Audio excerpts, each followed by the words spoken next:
Hello, Malian Levi. Thank you for joining me. Hi. Welcome everyone to Women in Law Canada. I'm so honored to have Malian here with us today to talk a little bit about her experience as an Indigenous female lawyer in New Brunswick and completing her master's degree. Look at you going. Yeah, it's been a journey. So, actually, I would love for you to talk to us a little bit about your law school journey. I read an article online that said you started, but then you had to stop, and then you went back and completed your law school degree, and then you were called to the bar in 2019. So, maybe could you talk to us a little bit about why you went to law school, how that whole process happened for you, and what you thought about it? I guess I'll just introduce myself a little bit first. So, like you said, my name is Malian and I'm from Elsipogtog. It's a community in New Brunswick. I'm a Mi'kmaq lawyer, but I'm also a mother. So I always like to lead with that just because it provides, some context to my journey. I had my daughter in 2009 and I was just finishing up my undergrad. And so I decided to go to law school, but she was maybe just about a year old Okay, when wow. I applied and I got accepted. It was a lot of work trying to study for the LSAT and have a 1 year old on top of like a full course load. But fortunately, my parents they helped me a lot. Like they've been my biggest supporters throughout all of my journey. I actually ended up going in 2011 UNB law, and Bella would have just been turned into like Wow. that was September. She would have just been turned into in November, and there was a lot of like I guess like family stressors going on too because I had just lost my grandmother that summer, and she was a big part of my life. She helped raise me. So there was a lot of things going on, and I found it really difficult to really immerse myself in law school. I couldn't concentrate. I had an almost 2 year old. I was living in Fredericton, and my daughter was living with my parents in Elsipogtog, which is about a 2 hour drive. So I was going back and forth, and that never changed, by the way, like throughout this whole journey. So I decided by October, it's probably better that I just withdraw, go back home, raise my daughter, figure out a new game plan essentially. And then there was a few years where, I was working for my community, trying to really figure out where I fit. But always in the back of my mind, I was like, I really want to go to law school. I got accepted to Dalhousie Law in 2015. And my whole purpose of going to Dal really was because they had a lot of support for Indigenous, specifically Mi'kmaq students. So that's where I went and that's what I chose. And again, it was still a lot of work. My daughter was a little bit older, and I traveled from Halifax to Elsipogtog, which was like 3 to 4 hours. I was going back and forth probably every other weekend, just That's to a see. lot. It's a lot. Yeah. Wow. But I did it. Yes, you did. That's Yeah. I can't even imagine. Like I have kids at home too, but like they're a lot older and I don't have to drive as far, so I can kind of relate, but that's a lot. Like I'm really proud of Yeah. you that you finished it. Like good for Yeah. you. It was a lot of work because like I didn't really socialize. I find like a lot of my peers they would go out on Thursdays. We had like a like they call it domus or something like that. Like I don't even know because I didn't go. Yeah. But basically my time in Halifax was just studying because I knew once I go back home, like I didn't even bring my books or my laptop because that was just time with my daughter. Yeah. It was a lot. Wow. I actually finished a lot sooner than the rest of my class. Oh, So really? yeah, I Wow. I actually finished in December 2017. Yeah. That's when I Okay. all of my coursework, but I didn't graduate until May 2018. How was, like, law school itself? Like, for me, I worked in between, so I did have some time, but so I had a break from studying and then going to work and then going back into studying. It was a lot, and then law school is just like a whole different beast that you're not really prepared for at first. You do it, but it takes some getting used to. So how was law school for you? It was it was a struggle. I'm not gonna lie. Like I didn't get the best marks, but I wasn't striving to get the best marks either. Like I said, I had a lot on my plate. So if I could get a C, like I'm gonna take a C. I look back and I read my research papers now and I'm like, oh my God, like this could be so much better. Like I don't know why I passed. It's just finding what works for you. One thing about DAL, like through the IBNM initiative, so the Indigenous Black and Mi'kmaq initiative, is that they really grouped us together. So the Mi'kmaq students and the African Nova Scotian students, we did a lot of like socializing together, and that's how we got to know each other. And some of them knew each other prior too, because if you're from Halifax and you're from the same community, like you know each other. That's why I chose to go to DAL too, because of that connection, and I knew I needed, which I did lack in at UNB. And so after you graduated in 2018, where did you do your articling? So I articled in Fredericton with the Burke Law Group. Okay. TJ Burke. He's a lawyer based out of Fredericton. He works with Indigenous communities and he does work with my community. So I was able to establish a connection there. And Okay. I articled in Fredericton, did the bar exam in 2019. You just started your master's in 2023, right? Yes. So what did you do kind of in between 2019 and 2023? I did a lot of work for Indigenous organizations, governance building, treaty rights, Aboriginal rights. Most recently, I am working for Mi'kmaq de Bludan. It's a organization based out of the Miramichi area in Ile Ground, around Nadawatnik. So I was the fisheries director there. It was really all about protecting, implementing Indigenous rights, Aboriginal rights, and yeah, it's been fun. And then that really inspired me to do my master's because I wanted to really dive more into Indigenous laws rather than protecting treaty rights and Aboriginal rights. I really wanted to look at what were the Mi'kmaq laws. I guess certain areas, but my main focus has always been on fishery. So I started with that actually in my master's. I was doing a lot of research around harvesting practices of Mi'kmaq people and using a lot of Mi'kmaq stories. You said you started your master's with this, but I'm assuming that you switched somewhere along the line. Yeah, so I'm actually doing a course-based master's out of Dalhousie University.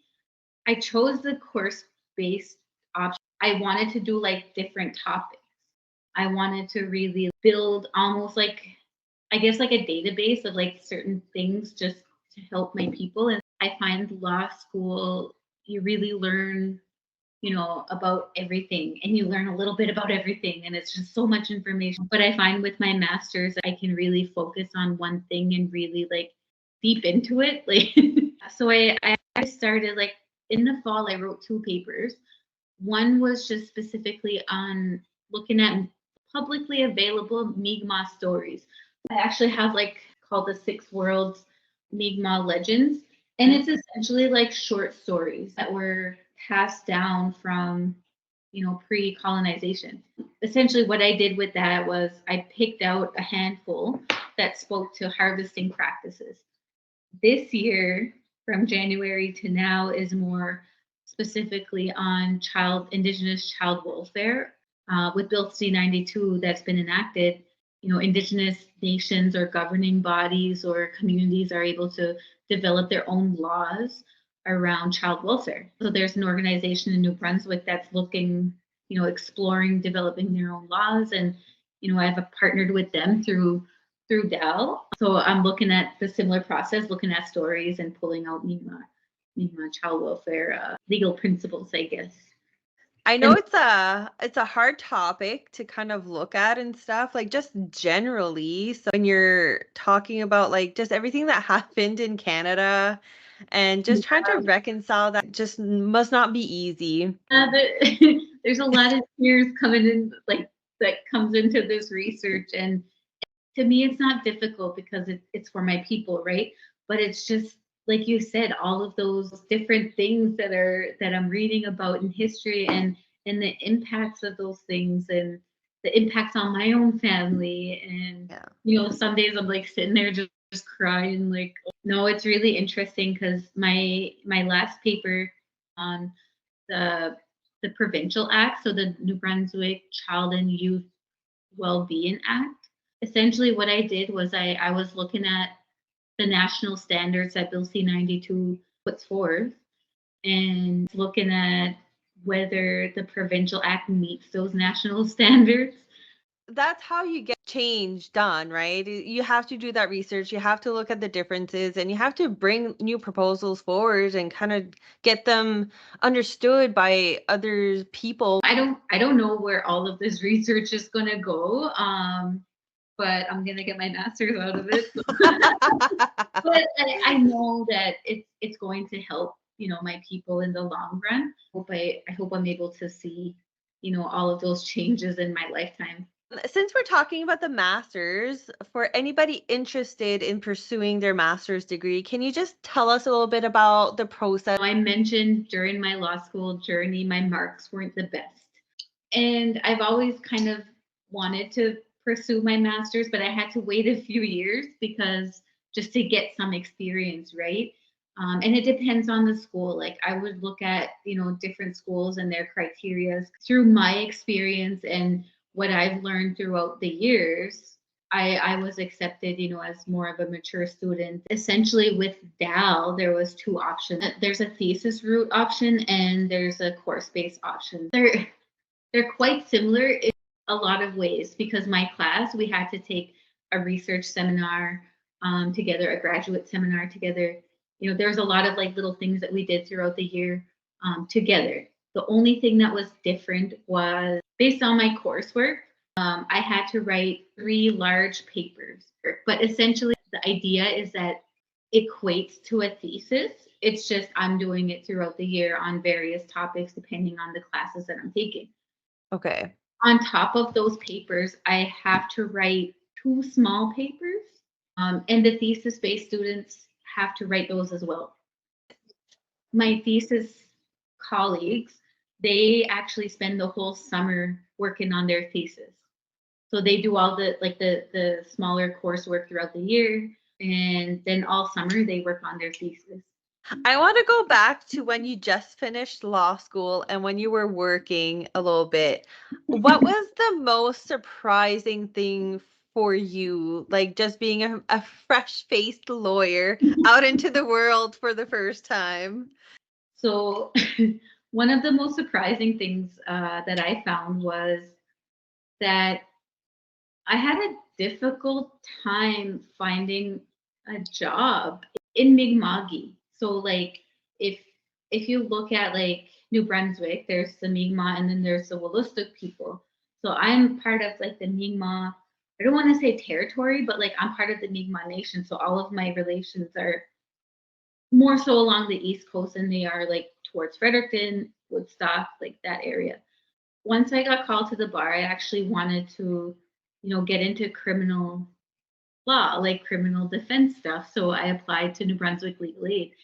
And because I didn't speak French, I found that was a huge barrier for me, especially being on the east side of New Brunswick rather than like Fredericton and, onward.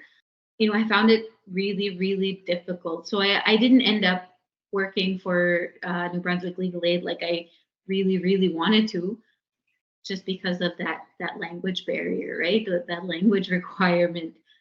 Never felt that language was like going to be a barrier or such a big barrier. There's a lot of Mi'kmaq people in New Brunswick and Wolastoq people. who are involved in like the criminal justice system. I was really passionate about delivering really good service to them and making sure that they understand the process. So I really, really wanted to work for legal aid, but it didn't happen just because of where I'm located and the language barrier and things like that. Yeah. Like, I have a hard time with that because, like you said, there is still that population that is in the criminal justice system and they go to legal aid. And Mhm. I mean, you are bilingual, you speak English and Mi'kmaq. It's just not French, right? But like the population that you would be most helping and most serving is your people who do speak English and Mi'kmaq. So it makes no sense to me that Yeah. they would have said no because you're French. Like I don't agree with that. That's not okay. I'm like mad. It's just not No. okay. It makes no sense. When actually before I went to law school, like that's why I wanted to go to law school, because we in Elsipogtog we do have the Healing to Wellness Court. So it's a provincial court that sits in the community. Essentially, it's to provide access to justice. So, my people don't have to drive an hour to Moncton just to appear in court, because a lot of times they would miss those appearances and then get a breach, and it's just a Make cycle things at that point. worse. Yeah. Yeah, so I did actually sit. This was before I went to law school, right? So I heard a lot of people, being charged with assault or breaking an entry or, some petty stuff here and there. And they didn't understand what was going on. There was a big language barrier. They'd ask me, like, what are they saying? And I would try to explain to them. And I didn't really know a whole lot at the time with the process, right? What I found was the person who was being charged would often just plead guilty to a charge just to let it make it go away. Yeah, yeah, yeah, I did it. I did it. Just make it go away. I don't want to deal with this anymore. And Mm. then when you speak to the person, like, oh, did you really do it? No. Like, or there was like really there was some justification as to why they did it, or yeah, yeah, I did break into the store, but I was really hungry, you know? Aw. Or no, I didn't do it. I really don't want to deal with this right now. Like I didn't hit that person, like, and they're being, charged for assault, or there was, there's a lot of things that you don't really know. But what I found was that language barrier, they were they didn't understand fully what was going on because they didn't speak English. They didn't grow up speaking English. Mi'kmaq is their first language. And then there's like a distrust or like a fear with the system, right? Yeah. So, you come in and you're like, oh, what do I do? What do I say? And it's scary to a lot of people. So that's why I wanted to go to law school. That's why I wanted to get into like criminal law. I wanted to bridge that barrier. I wanted to bridge that gap. I could understand, what the judge is saying, what the lawyers are saying, and I can speak to my people the way that they understand. That's still part of who I am. I still want to advocate for Indigenous criminal justice within the province. That's just not where my path took me, I guess. I'm still Because of young. a language requirement. Yeah. Yeah. Fuck. I'm gonna swear. Like, what the fuck? And it's just really sad because like the real life consequences of that are long term and people just don't understand, especially in your case, like just because of language, where by having somebody who can speak Mi'kmaq and explain it, like to me it's just like an easy fix. And I did find that, like, when I was in Fredericton, because I did do a few appearances in Fredericton and also in Woodstock, the Indigenous people that were involved in the criminal justice system, I connected with them on a different level. I felt that I provided some sort of comfort. I think that's really important to have somebody who looks like you to represent you. It makes sense. And just anybody going to court for anything, it's already nerve-wracking and scary, and you don't know what's happening, and you kind of Mhm. have to trust whoever's there to represent you. Yep. But if you don't even understand because you don't speak the language, like that's an added thing. Moving forward, I think it's people like you that need to be there make your voice heard to have that change be done, right? I'm always like, I don't know, I'm very action oriented and I just want to help people. So every time like I hear stories, I'm like, "Oh, what can I do to help?" So for Yeah, anybody else like me who want to help, do you have any tips or advice of like what we can do?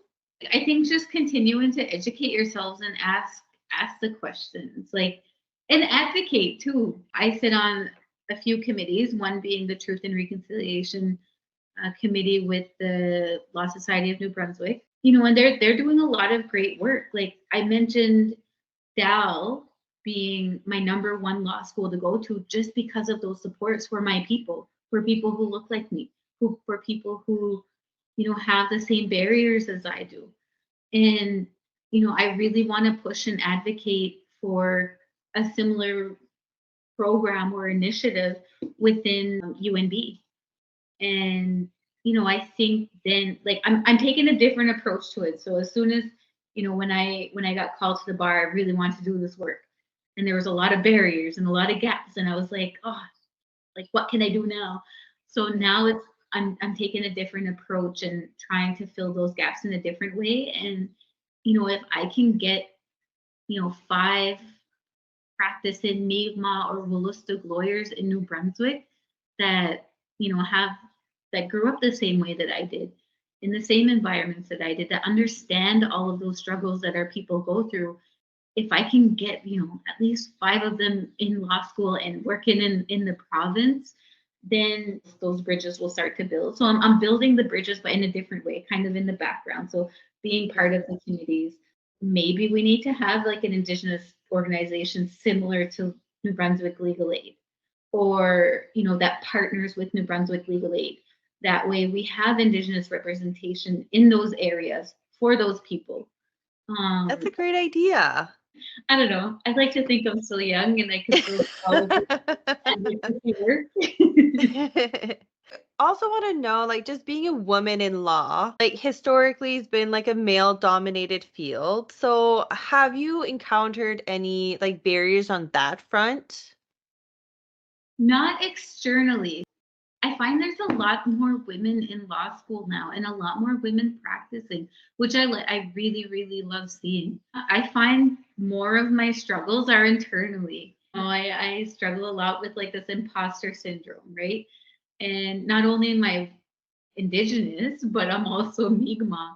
And not only is English not my first language, all of those things add to like the whole imposter syndrome that I struggle with. That's just been a really big struggle, I think, for me as Well, a woman and as a Mi'kmaq lawyer. and I think that is something that a lot of people could relate to in one way or another, just feeling that imposter syndrome, right? So law school is a lot different than practice.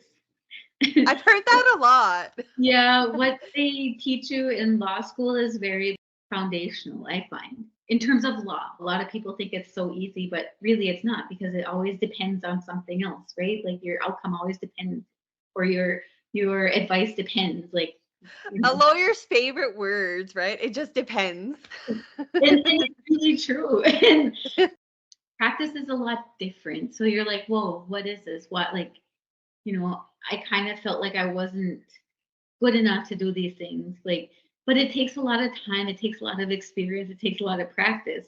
You have to do your CPD hours, so continuing professional development hours, every year. So I would recommend taking CPD hours that fuel, your education. So like the more that you know, the less impostery you feel. Um, so I feel like, my confidence level are a lot more heightened now that I've done my master's. I got my JD, I got called to the bar, but I still didn't feel like I had enough experience. Then I still kind of felt like, oh, what am I doing here? This is really uncomfortable. I find now that like I'm finishing up my master's degree, I'm like a little bit more, confident in my skill set and my knowledge. Good.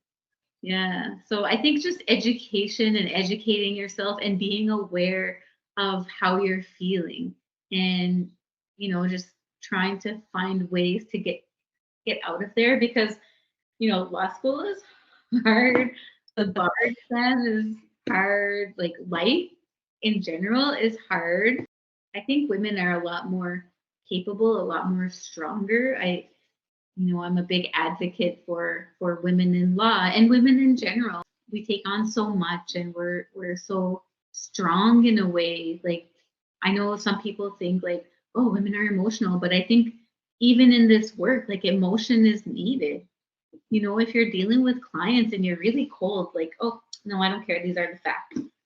Like, no, a lot of like practice sometimes really is counseling, and you do need to bring that emotional element and really understand where that client is coming from. So I don't know. I think women in law is powerful, and I think I love it. I'm so proud of all women who go into law. I love it. And I think you're totally right. I think a lot of the time, like all the attributes that are typically feminine are frowned upon because we see shows like Suits on TV and all of these things, and we feel like we just always need to be strong and powerful and like dominant, but the softer qualities are like so important and can make us like even stronger and better in my opinion than a man. Like imagine a man driving back and forth every second weekend to do law school and take care of a kid. Like he would cry. He would like cry. He would last 2 months. Yeah. So what's next for Malian Levi? Obviously, I have to finish up some research. I'll be, completing my program in August.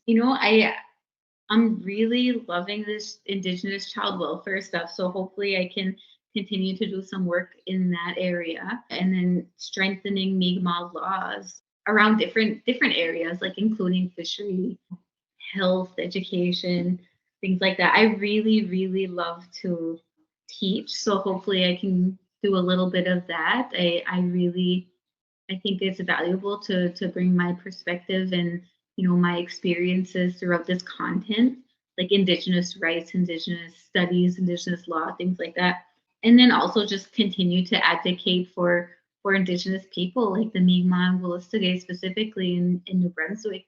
I think we're powerful people, and unfortunately, there's been a chain of events that have you know, brought us to the point where we're at. And I think if I could just help advocate to rebuild that strength in our nations, that's what I'm going to strive for.